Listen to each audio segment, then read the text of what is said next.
KR Sports here with Stephen Espinoza. Man, just let's get right to it, man. The question everyone wants to talk about: Spence versus Crawford. You want to give us any good news? Well, look, the good news is they're still talking. I'm still very optimistic. Like I think things are on track. Look, I know everyone's impatient about things, but look, it's a big fight. You know, everyone wants to happen. I want to happen yesterday. Errol wants to happen yesterday. You know, Bud wants it to happen yesterday. But there's a lot of details to be worked out. You know, and so look, no one's going to close the deal until it's right. You know, we're getting closer. There are things to be worked out.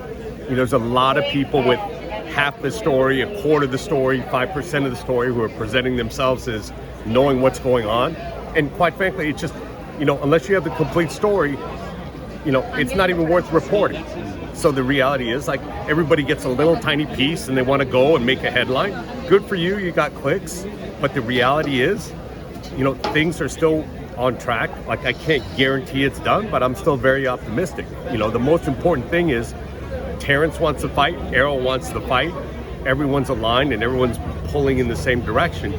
So if you ask me personally, I'm still very, very optimistic that this fight is on track to happen. Those rumors, it makes it seem like the holdup is from Terence Crawford's side, that there are issues maybe with the language in the contract, that he has issues with it. Can you clarify that? I mean, look, I don't want to point fingers. I don't think that's fair. You know, Terence is not signing a contract until he's comfortable, just like Errol's not signing a contract that he's comfortable. So, look, you know, you're entitled to negotiate. You're entitled to get, you know, what you feel is comfortable and what you feel is right for the fight.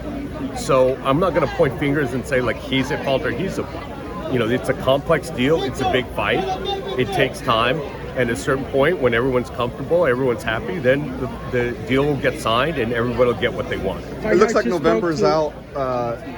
So is it looking like December, January? Can you maybe confirm the date range for us? I mean, look, you know, obviously time is getting a little bit short for November 19th. You know, I don't think that deal is, that date is dead quite yet. But look, like I said, everybody wants to fight tomorrow if we could. But no one's going to rush it and put it out there before it's ready. So look, I don't think too many people are going to be disappointed if it is December instead of November 19th. You know, the important thing is we get the fight, we get enough time so that we promote it and make it something as successful as we all hope it can be.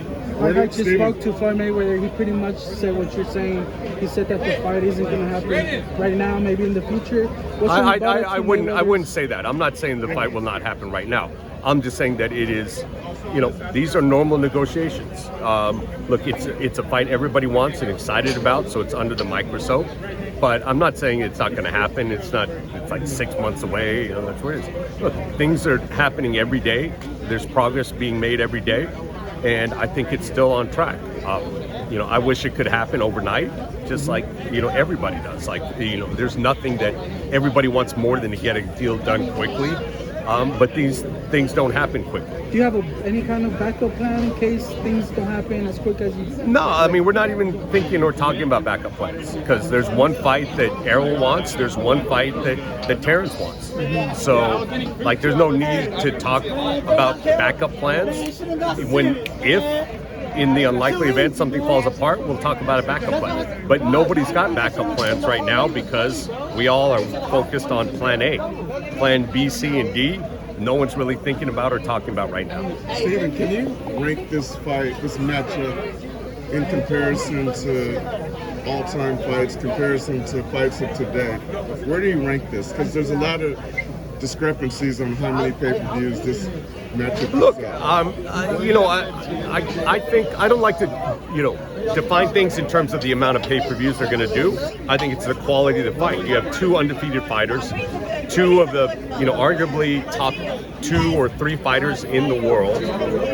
You know, this goes up there with some of the great welterweight fights of the Four Kings era. You know, it goes up there with De La Hoya Trinidad and, you know, and you know, Sugar Ray Leonard, and the best welterweight fights in history. You know, what it does is, you know, that's a nice little detail, but at the end of the day, you know, how much it sells is not an indication of how big a fight it is. It's a great fight. It's a fight that needs to happen, and it's a fight that I think will happen. How much time do you need, would be ideal for you to have that kind of proper promotion? I mean, I look. You know, there's a lot of opinions out there, like, you know, and there's, look, the traditional view has been like you need 3 months, you need 90 days, you need 12 weeks. I don't think that's the case anymore. I mean, look, part of that used to be because the marketing took time to get out there and get to the TV systems. The reality is so much of it is digital, you know, and so much of this spreads so quickly and virally. It's just not the same situation anymore. So could we do a promotion in 6 weeks if we needed to? Sure. You know, is it the best thing? You know, probably not. But, you know, at the end of the day, you know, 6, 8 weeks, 10 weeks, probably, you know, that's probably the window somewhere in there. Any update on the situation with Gervonta Davis against Ryan Garcia? Obviously, you know, we've seen the altercation at the club, and obviously we've seen the Twitter war. Yeah, I mean, look, I think that's another one. I think the fighter's very engaged in it. I think we're getting closer. You know, it's probably not as close as you know, Spence Crawford. But again, that's a fight that the two fighters want very much.